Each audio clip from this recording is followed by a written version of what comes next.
Isfahan, Azerbaijan اور خراسان، مکران اور بلوچستان پر مشتمل ہے۔ اسلامی دور کے ابتداء میں فارس و باطنی حکومتیں اس علاقے میں طاقت کا توازن برقرار رکھے ہوئے تھی۔ دریائے فرات ان دونوں حکومتوں کے زیر علاقہ کو تقسیم کرنے والی تاریخ خطہ لینڈ تھی۔ فارس کا کنٹرول یمن پر تھا، وہ بحر احمر کے کنارے کنارے مکہ مدینہ کے علاقوں پر بھی اثر انداز تھے۔ اسلام کے ابھرنے والے عربوں کے متحد ہونے جانے سے اس علاقے میں طاقت کا وہ توازن تبدیل ہو گیا۔ یہ وہ صورتحال تھی جسے بازنطینی یا فارس دونوں بھی چپ چاپ نظر انداز نہیں کر سکتے تھے۔ اس بات کا ثبوت موجود ہے کہ فارس کے شہنشاہ خسرو نے مدینہ پر حملہ کرنے کا حکم دیا تھا۔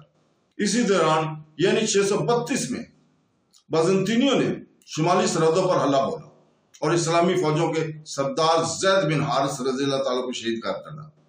خلیفہ اول حضرت ابو بکر صدیق کے دور خلافت میں ہی اس زمانے کے دونوں عظیم ترین طاقتیں فارس اور بازنطینی اور اس نوزائیدہ اسلامی حکومت کے درمیان سرحدی جھڑپیں شروع ہو چکی تھیں۔ صرف 10 سال کی قلیل سے عرصہ میں ان دونوں بڑی طاقتوں پر حضرت عمر رضی اللہ تعالیٰ نے فتح حاصل کی۔ اس طرح آپ رضی اللہ تعالیٰ نے فوجی تاریخ کا ایک انتہائی عظیم الشان کارنامہ انجام دیا۔ مسلمانوں کا ایک سرا اچانک ابھرنا اس قوت متحرکہ کا نتیجہ تھا جو اسلام نے ان میں کوٹ کوٹ کر بھرا دیا تھا۔ وہ ان کی زندگی کا واحد مقصد اور ایک بھی مشن بن گیا۔ یہ عمران فروز کا ایک ہی جذبہ ہے۔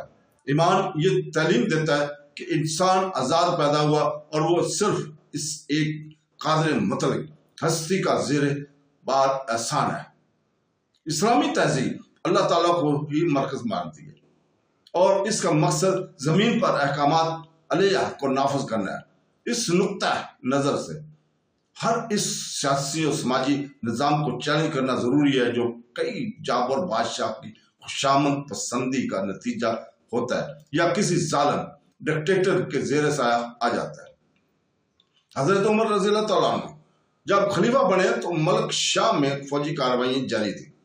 جنگ یرموک سن 636 نے بازنطینیوں کی دفاعی قوت دوڑتی تھی، لیکن ابھی تک فلسطین پر قبضہ نہیں ہوا تھا۔ حضرت عمر رضی اللہ تعالیٰ نے عمرو بن عاص کو یرموک سے یروشلم کی طرف کوچ کرنے کا حکم دیا، کیونکہ یروشلم کی دفاع کرنے والوں کی طاقت اب کمزور ہو چکی تھی۔ اس لیے بیت المقدس کے اقصف اعظم نے شہر کی کنجیاں مسلمانوں کو دے دی تھی، پیش کرنے کی پیشکش کی تھی، بشرطے کہ حضرت عمر خود انہیں لینے کے لیے وہاں آئے۔ جب حضور پاک صلی اللہ علیہ وسلم کے اس حضرت عمر رضی اللہ تعالیٰ نے یہ سنا تو انہوں نے حضرت علی رضی اللہ تعالیٰ عنہ کو عارضی طور پر خلیفہ نامزد کیا اور مدینہ سے شمال کی جانب بڑھے۔ اب حضرت عمر بن خطاب پورے عرب اور آس پاس کے علاقوں کے خلیفہ تھے۔ وہ چاہتے تو ایک فاتح کی حیثیت سے ہر قسم کے عائش و زہری سامان آرائش اور دولت کا مظاہرہ کرتے ہوئے صبر کر سکتے تھے، لیکن دوسرے صحابہ کرام کی طرح انہیں بھی خود سید عالم صلی اللہ علیہ وسلم نے تربیت دی تھی۔ انہیں زمینی خزانوں کی کنجیاں سنبھالی تھی۔ ایک آسمانی امانت کی طرح اللہ کی ایک اطاعت گزار بندہ کی طرح حضرت عمر رضی اللہ تعالیٰ نے شمال کا سفر صرف ایک اونٹ پر کیا۔ ان کے ہم رکاب ایک نوکر بھی تھا، دونوں باری باری اس اونٹ پر سوار ہوا کرتے تھے۔ جب وہ یروشلم پہنچے حالت یہ تھی کہ نوکر اونٹ پر سوار تھا اور خود خلیفہ المرسلمین اونٹ کی نکیل تھامے ہوئے چل رہے تھے۔ یروشلم کے عمرا نے یہ سمجھا کہ اونٹ پر سوار شخص امیر المومنین ہے اور پیوند لگے کپڑے پہن کر چلنے والا شخص نوکر ہے۔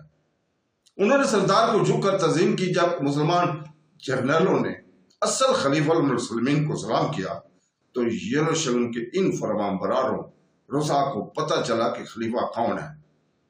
وہ دھند رہ گئے اور مارے حیرت کی جھک کر سلام کرنے لگے۔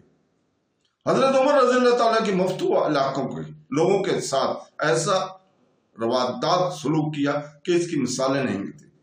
یروشلم کی فتح کے بعد عیسائیوں کے ساتھ معاہدہ کی جو دستاویزات لکھی گئی وہ اس کی ایک مثال ہے اور ذیل میں ہم بیان کر رہے ہیں۔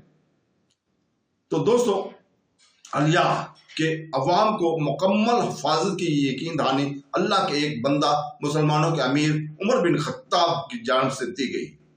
یہ ایمان ان کے جان و مال، کلیسا و صلیب، صحت مند و بیمار اور ان کے تمام ہم مذہب ساتھیوں کے لیے ہے۔ کلیساؤں کو رہائشوں کے مکانات کی حیثیت سے استعمال نہیں کیا جائے گا، انہیں تباہ نہیں کیا جائے گا، کلیسیوں کو یا ان کے حصار بندی کو کوئی نقصان نہیں پہنچایا جائے گا، ان کے صلیبیوں اور دولت کو بھی نقصان نہیں پہنچایا جائے گا، تبدیلی مذہب کے لیے کوئی جبر نہیں کیا جائے گا، اس سلسلے میں کوئی تکلیف نہیں دی جائے گی۔ یہ دستاویزات اپنی مثال آپ ہیں۔ اسلامی فوجیں عبادت کی آزادی کے لیے لڑ رہی تھی، تبدیلی مذہب کے لیے نہیں۔ انسانیت کو استحصال اور حق تلفی سے نجات دلانا ان کا مقصد حیات تھا۔ مفتوحہ لوگوں کو ذیل قرار دیا جاتا تھا۔ یہ لفظ ذمہ سے بنا ہے جس کا مطلب ہے ایمان اور ذمہ داری، اور ایک ایسی امانت تھی جس میں خیانت نہیں ہونی چاہیے تھی، جیسا کہ تاریخ میں وقتاً فوقتاً ہوتا رہا۔ حضرت عمر رضی اللہ تعالیٰ نے یروشلم میں چند دن گزارے، شام میں فوجوں کے مورچوں کا میڑا کیا، پھر مدینہ منورہ لوٹ آئے۔ بازنطینیوں نے پھر سے مجتمع ہو کر صف اراح ہونے کی کوشش کی اور شام کو آزاد کرانے کے لیے اسے ایک اڈے کا طور پر استعمال کرنا چاہا۔ سن 641 میں حضرت عمر بن عاص کی قیادت میں اسلامی فوج نے اسکندریہ پر حملہ کیا۔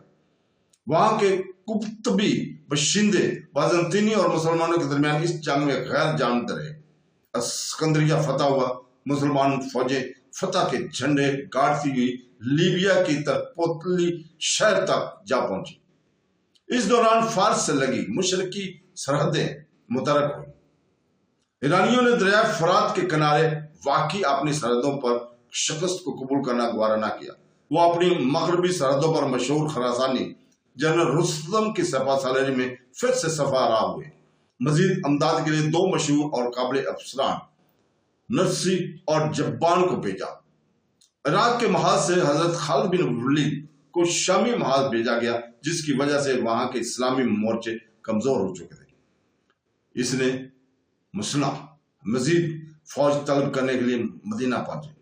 امیر المومنین حضرت عمر بن خطاب رضی اللہ تعالیٰ نے انہیں نئی فوج تیار کرنے کی اجازت دی۔ یہ فوج پہلی بار ان عرب قبائل سے تیار ہوئی جو اس سے پہلے مرتد ہو گئے تھے۔ ابو عبید کو اس نئی فوج کا سردار منتخب کیا گیا۔ ایران اور اسلامی فوجوں کے درمیان جھڑپیں شروع ہوئیں۔ ابو عبید نے جبان کی سرگردی میں آنے والی ایرانی فوج کا مقابلہ کیا۔ نمارک کی جنگ میں ابو عبیدہ نے جبان کی ایرانی فوج کو شکست دی، پھر آگے بڑھ کر مقاتلہ کی جنگ میں نرسی کی سرگردی میں مقابلہ کرنے والی افواج پر فتح پائی۔ ان شکستوں کو پرواہ کے بغیر ایران کی سپہ سالار اعلیٰ رستم نے مروان شاہ کی سرگردی میں نئی فوج تیار کی اور 100 جنگی ہاتھیوں کے ذریعے اسے اور مضبوط بنایا۔ عربوں کو جنگی ہاتھیوں سے سجی فوجوں کے ساتھ مقابلہ کا تجربہ نہ تھا۔ جنگ کے دوران ابو عبیدہ ہاتھی سے کچل کر مارے گئے۔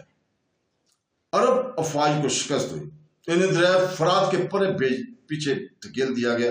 یہ بات صاف ہو گئی تھی کہ سرحدی جھڑپوں نے شروع ہونے والی یہ جنگ ایرانی سلطنت اور مسلمانوں کے درمیان طاقت آزمائی کا ایک امتحان بنے گی تھی۔ حضرت عمر رضی اللہ تعالیٰ نے اب عرب کے تمام امراء کو صلح مشورے کے لیے جمع کیا۔ آپ نے ان کے سامنے یہ تجویز پیش کی کہ وہ ذات خود اسلامی افواج کی سلار کے حصے سے ایرانی محاذ پر جائیں گے، لیکن حضرت علی رضی اللہ تعالیٰ عنہ کے مشورے پر خلیفہ نے حضرت سعد بن وقاص کی سرکردگی میں 20,000 کی اسلامی فوج کو ایران کی طرف بھیجنے کا فیصلہ کیا۔ حضرت سعد ابن وقاص بدری صحابی رسول پاک صلی اللہ علیہ وسلم تھے۔ ان کے ساتھ 70 ایسے صحابہ رسول صلی اللہ علیہ وسلم بھی تھے جنہوں نے بدر کے میدان میں اپنی شجاعت کی جوہر دکھائے تھے۔ اسلامی فوج میں بدری صحابی کے شامل ہو جانے سے ایک دیوانہ وار جوش و جذبہ ابھرا ہے۔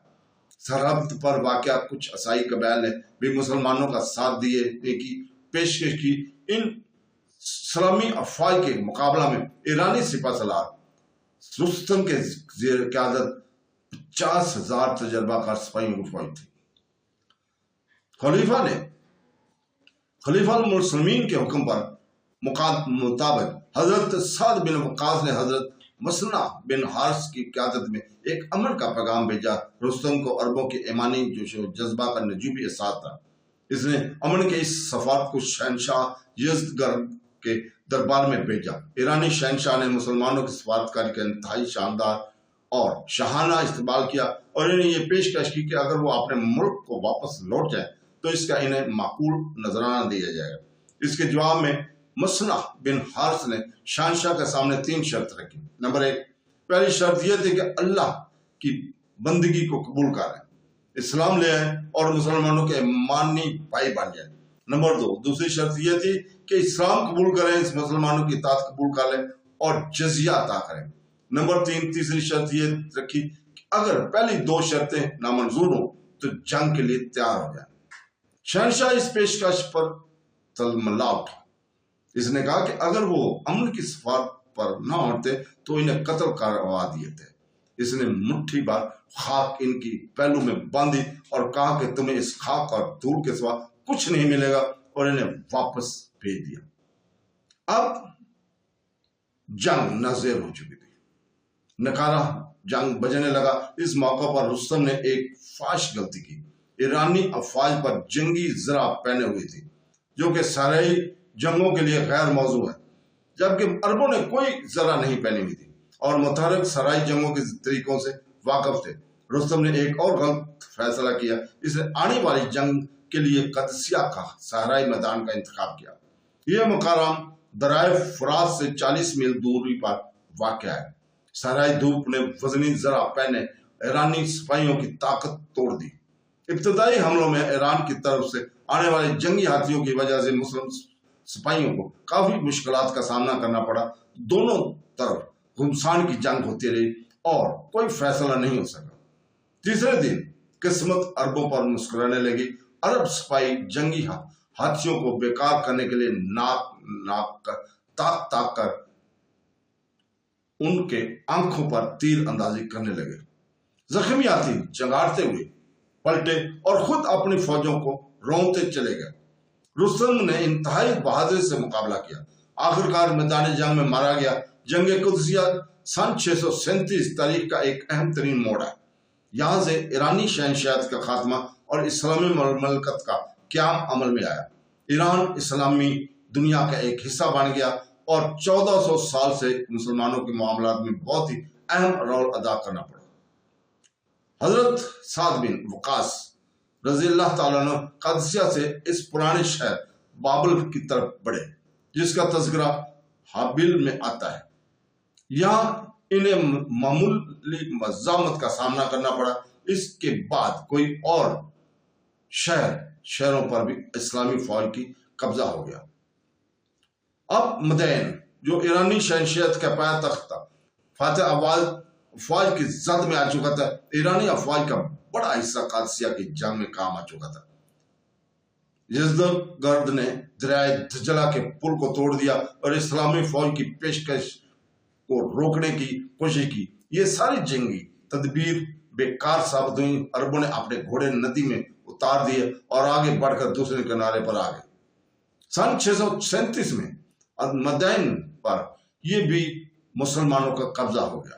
ایرانی صدر مقام کے سارے خزانے مسلمانوں کے قبضے میں تھے۔ سونے، چاندی، ہیرے جواہرات، قالین اور موتیوں کے انبار ان کے ہاتھ لگے۔ اس ساری دولت کو مدینہ منورہ بھیج دیا گیا۔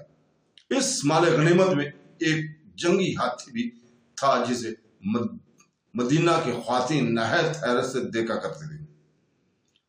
یرموک نے مدائن سے فرار اختیار کی، فارس کی شمال مشرقی جانب مرو میں جا پہنچا اور اس بات کا احساس کرتے ہوئے کہ مسلمانوں کے ساتھ یہ کوئی سرحدی جنگ نہیں ہے، اس تمام ایرانیوں کو اور اپنے حلیفوں کو ایک جگہ جمع ہو کر ایران کی دفاع کرنے کی آواز دی۔ 1.5 لاکھ افراد کی عظیم فوج جمع ہو گئی۔ اس فوج کو مروان شاہ کے زیر کمان میں دیا گیا، جس نے اس سے پہلے فرات کی جنگ میں عربوں کو شکست دی تھی۔ ایرانیوں میں جنگی جوش پیدا کرنے کے لیے مروان شاہ کو ایران کی قومی نشان وارش سے سجایا گیا اور گورنر عمار بن یاسر نے حضرت عمر رضی اللہ تعالیٰ کو اطلاع دی اور مزید کمک کی درخواست کی۔ حضرت عمر نے 30,000 فوجیوں کی مزید کمک حضرت نعمان بن مغران کی قیادت میں روانہ کیا۔ ایرانیوں سے بات چیت کرنے کا ناکام ثابت ہوئی، دونوں فوجوں کا آمنا سامنا ہوا۔ نہاوند کی جنگ شروع ہوئی۔ ابتدائی جھڑپوں میں حضرت نعمان ابن مغران شدید زخمی ہو گئے، لیکن مسلمان فوجی جرنیلوں نے اس خبر کو دوستوں اور دشمن دونوں سے پوشیدہ رکھا۔ پہلے ان کے اختتام پر ہی اسلامی فوج نے دشمنوں کی صفوں کو منتشر کر دیا، مسلمانوں کو فتح حاصل ہوئی۔ حضرت نعمان زخموں کی تابناک علاج سے اسی شام ان کی شہادت ہو گئی۔ ایرانی مزاحمت مشرقی صوبوں کی جانب سے جاری رہی۔ یزدگرد نے مرد کو اپنی فوجی متسکر بنایا اور خود ذاتی طور پر اس نے فوجوں کی کمال سنبھالی۔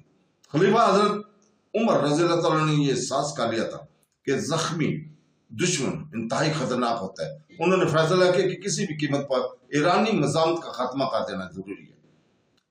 نہاوند میں موجود اسلامی فوج کو مختلف حصوں میں تقسیم کیا گیا۔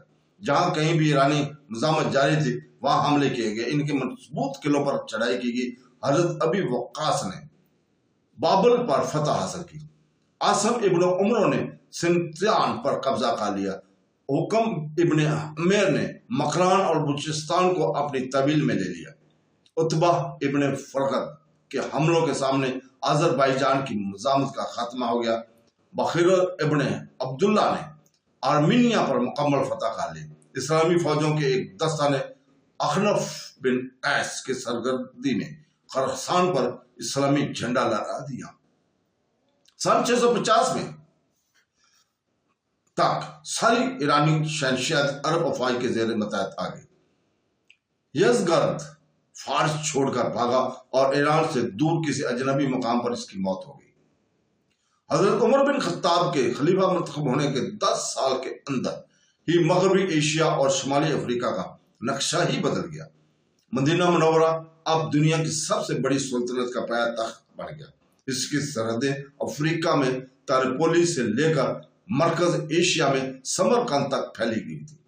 یہ سلطنت کسی شہنشاہ یا کسی فوجی جنرل کے زیر متحد نہیں تھی، بلکہ یہ حکومت ایک انقلابی قوم کے متحد تھی اور اس کا نعرہ تھا لا الہ الا اللہ محمد رسول اللہ۔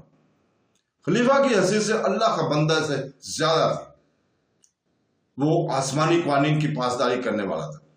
جب حضرت عمر رضی اللہ تعالیٰ کو فارس پر مکمل فتح ہونے کی خوشخبری دی گئی تو وہ سیدھے مسجد نبی پہنچے اور لوگوں سے یوں خطاب کیا، اے ایمان والو، فارس والوں نے اپنی سلطنت گوا دی ہے، اب وہ آگے چل کر ہمیں کوئی نقصان نہیں پہنچا سکتے۔ اللہ تعالیٰ نے اب تمہیں اس ملک کا وارث بنایا، ان کی جائیداد اور دولت کا مالک بنایا۔ اس کے ذریعے اللہ تعالیٰ تمہیں آزمانا چاہتا ہے، اس لیے یہ انتہائی ضروری ہے کہ تم ہرگز بدل نہ جانا۔ اگر تم بدل جاؤ گے تو اللہ کسی دوسرے ملک کو تم پر مسلط کر دے گا۔ مجھے اپنی قوم کے لیے اپنے ہی لوگوں کی طرف سے خطرہ محسوس ہو رہا ہے۔ یہ اعلامی الفاظ تھے، جیسا کہ ہم آگے چل کر دیکھتے ہیں اور جس کا تذکرہ دوسرے انشاءاللہ تعالی ویڈیو میں کریں گے۔ ایران کی اس بے انتہا دولت نے مدینہ منورہ کے کچھ لوگوں کے طور طریقے بدل ہی دیے، جس کا نتیجہ خانہ جنگی کے صورت میں زہر ہوا۔ انجام کار مسلمان قوم بکھر گئی اور حضرت عمر رضی اللہ تعالیٰ عنہ نہایت اعلیٰ درجے کے منتظم تھے۔ انہوں نے مجلس شورا قائم کی، جنہوں نے جہاں پر سلطن کا کاروبار کے سلسلے میں آپس میں مشورہ ہوا کرتے تھے۔ انہوں نے اس وسیع اسلامی سلطنت کو الگ الگ صوبوں میں بانٹ دیا۔ یہ صوبہ تھے کہ مدینہ، شام، جزیرہ، دریائے دجلہ، فرات کے درمیانے حصے، بصرہ، خراسان، آذربائیجان، فارس اور مصر۔ ہر صوبہ پر ایک گورنر نامزد کیا۔ یہ گورنر خلیفہ المسلمین کو ہر معاملے میں جوابدہ ہوتے تھے۔ ہر گورنر کی ذمہ داری اس کے حدود اس کے اختیارات کا ایک بالکل واضح ضابطہ مرتب کیا گیا۔ ایسے گورنر جنہوں نے اپنے اختیارات کو دولت حاصل کرنے کا ذریعہ بنایا، انہیں سخت سزا دی گئی۔ عدالتوں اور حکومت کے فیصلہ نظام سے الگ کر رہا، عدل و انصاف کے نظام کے لیے قاضیوں کو تعینات کیا گیا۔ حضرت عمر رضی اللہ تعالیٰ عنہ ایک کھلے ذہن کے مالک تھے۔ دوسری تہذیبی تمدنوں میں جو اچھی اور قابل قدر خصوصیت ہوا کرتی تھی، انہیں اپنانے کے لیے آگے بڑھتے ہوئے جہاں کہیں بھی ضرورت پڑی، آپ نے ٹیکنالوجی حکومت کے طریقہ مفتوح احکام سے سیکھنے میں گریز نہیں کیا۔ ان دنوں ایران میں ہوائی چکیوں کا استعمال عام تھا۔ حضرت عمر رضی اللہ تعالیٰ نے حکم دیا کہ اس طرح کی ہوائی چکیاں عربستان میں اکثر جگہ لگوائی جائیں۔ حضرت ابو ہریرہ مال غنیمت کی صورت میں بہت بڑی دولت بحرین سے حاصل کر کے مدینہ تشریف لائے۔ مدینہ والوں میں اس مال غنیمت کی تقسیم کا سلسلہ میں اختلاف پیدا ہو گیا۔ اس اختلاف کو دیکھ کر حضرت خالد بن ولید نے حضرت عمر رضی اللہ تعالیٰ کو مشورہ دیا کہ ایک دستاویزاتی شہادت کا محکمہ قائم کیا جائے۔ اس قسم کا محکمہ انہوں نے فارس کی حکومت میں دیکھا تھا۔ حضرت عمر رضی اللہ تعالیٰ نے اس کے متعلق اور فارسی محکمہ جات کے متعلق چھان بین کرنے کے بعد مطمئن ہو کر اس قسم کا ایک محکمہ اسلامی نظام کے مطابق مدینہ میں قائم کیا۔ چونکہ اکثر عرب غیر تعلیم یافتہ تھے، اس لیے اس محکمہ کے نظام کو چلانے کے لیے فارس کے لوگوں کو مقرر کیا۔ اس محکمہ کے منشیوں نے مال غنیمت کی تفصیل تیار کی اور ہر ایک مال غنیمت پر انفرادی افراد کے دعوے کو ضبط تحریر کیا۔ اس طرح سے خلیفہ المسلمین کو جنگ سے حاصل شدہ مال و اسباب کی تقسیم کرنے میں آسانی ہو گئی۔ آگے چل کر اس محکمہ کو اور وسیع کر دیا گیا اور اس ذریعے کو خزانے اور فوج کی بھی مکمل تفصیل اس نظام کے تحت ضبط کرنے لگے۔ تو دوستو، حضرت عمر بن خطاب رضی اللہ تعالیٰ کے اس طرز عمل کی وجہ سے محکمہ جات کی دستاویزات کو ضبط تحریر میں لانا مسلمانوں کا ایک باوقار پیشہ بن گیا۔ آگے چل کر آنے والے تمام خلفاء بادشاہوں سے لے کر عثمانیہ سلطان تک اور اس جدید دور میں بھی یہ روایت مسلمانوں میں زندہ تبندہ ہے۔ خلیفہ المسلمین کے دور خلافت میں ہی اسلامی اصول، قوانین اور اس کے طور طریقوں کو قرآن اور سنت اور اجماع اور قیاس کے مکمل نظام کو قانونی شکل دی گئی۔ فقہ مالکی جو حضرت عمر رضی اللہ تعالیٰ کے 100 سال بعد مارج وجود میں آیا، اس کا سرچشمہ حضرت عمر رضی اللہ تعالیٰ کے وہ فرمان تھے جن پر صحابہ کا اجماع تھا۔ فوج کی تنظیم پیشہ ورانہ انداز سے کی گئی، سپاہیوں کو باقاعدہ تنخواہ دی جاتی تھی۔ مدینہ، کوفہ، بصرہ، موصل، فساد، قیرہ، دمشق، ادیسہ اور اردن میں فوجی چھاؤنیاں قائم کی گئی۔ مالیہ اور اس کے احساب، مسول اور خزانہ، ان سارے محکمہ جات کی الگ الگ تشکیل کی گئی اور ان کی ذمہ داری کو لازمی جوابدہ بنایا گیا۔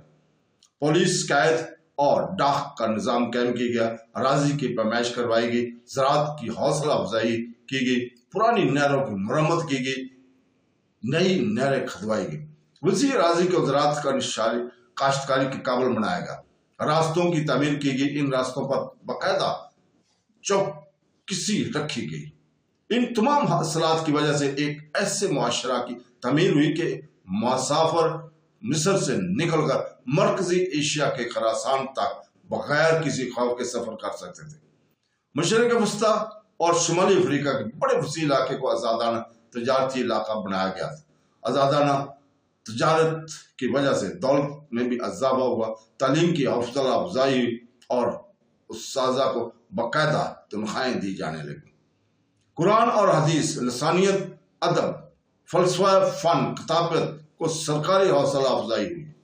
حضرت عمر رضی اللہ تعالیٰ عنہ خود ایک اچھے شاعر تھے اور مشہور خطیب بھی تھے۔ ان کے زمانے میں 4000 سے زائد مساجد کی تعمیر ہوئی۔ تو دوستو، بہنوں، بھائیوں اور بزرگوں، آج ہم اجازت چاہتے ہیں اور انشاءاللہ تعالیٰ کل اس کی ہم 6ٹھی قسط جاری کریں گے۔ تو کل تک کے لیے اجازت، اللہ حافظ۔